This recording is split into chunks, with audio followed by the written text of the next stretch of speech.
नमस्कार मंडळी, मी पुन्हा एकदा स्वागत करतो आपल्या सर्वांच्या आपल्या यूट्यूब चॅनल उद्योगशील शेतकरीवर. तर आज आपण 10-26-26 हे खत आपण आपल्या डांगर या प्लॉटमध्ये देणार आहे. तर तुम्ही बघू शकता की इथे मागं जे दिसतंय तर लाईन मी सर्व कोळपून घेतल्या होत्या आणि आज कोळपून झाल्यानंतर आम्ही आता खत टाकायला सुरुवात करणार आहोत. सर्वप्रथम आपण 5 किलोचं खत आपल्या बादलीत काढून घेतलं. आता तुम्हाला प्रश्न पडला असेल की यांनी 5 किलो का काढलं बा. तर आपलं जे 1 एकरचं क्षेत्र आहे तर त्याच्यात आपण 10 ड्रिपच्या लाईन आहेत आपल्या. तर त्याने हिशोबाने जर बघितलं तर गोणीत 50 किलो खत असतं तर आपल्याला 10 लाईन टाकायचं. तर याचा अर्थ आपल्याला 5 किलो एक लाईन पुरावा लागेल. तर त्या हिशोबाने आम्ही मूठ पकडली आणि मग असं ती मूठ आपण टाकत दर डांगराच्या शेजारी दर डांगराच्या जवळ असं एक मूठ आपण आपल्या अंदाजे जी मूठ्याची हिशोब धरून टाकत चालायचे. आणि तुम्ही बघू शकता की इथं मामा कसे टाकत आहेत माझे. तर हे बघा, अशी पद्धत आपण टाकून घ्यायचं आहे सर्व आपलं प्रत्येक डांगराजवळ. आता त्यावर आपण माती ढकलून घेऊयात.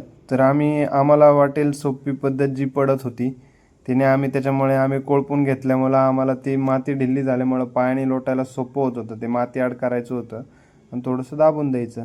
तर आम्ही जास्त कष्ट न करता ते पायानेच डायरेक्ट करून घेतलेलं आहे. तर तुम्हाला वाटेल तसं तुम्ही त्याला माती आड करू शकता, हाताने देखील तुम्ही करू शकता. पण आम्ही वाकायचं नाही म्हणून आम्ही उभ्याच आपलं पायाने लोटता येत होतं. कोळपल्यामुळं माती ढिल्ली झाल्याचा फायदा आपल्याला झाला होता. आणि कोळपायचा फायदा आपल्याला हा एक झाला की डांगराला थोडीशी असे आता वर खाली माती झाल्यावर डांगराचं जे मूळ होतं त्याला आपली माती अशी जवळ जाऊन लागली गेली तर त्याने आपल्या डांगराला असं आपण काय म्हणतो ओलावा जो मातीचा वरची माती जी सुकली होती त्याच्यानंतर जी खालची कोळपून वर आली तिचा ओलावा त्याला भेटला तर ते तरतरीत होऊन आणि त्या मातीचा आधार घेऊन ते अजून स्ट्रॉंग होतात. त्याचा आपल्याला फायदा झाला. हा आपला 1 एकरचा तूर व डांगरीचा जो प्लॉट आहे तो हा प्लॉट आहे आपला वर. आणि आपण त्याच्याच खाली 1 एकर डांगर लागवड केलेली आहे फक्त. तर तुम्ही बघू शकता की 1 फुटावर डांगर लागवड.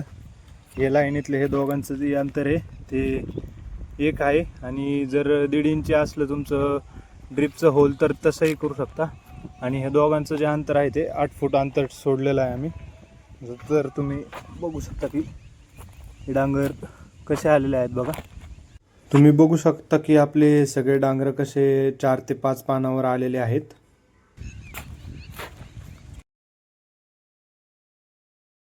चांगली हाईटवर आलेले ही बांधाकडची लाईन आहे.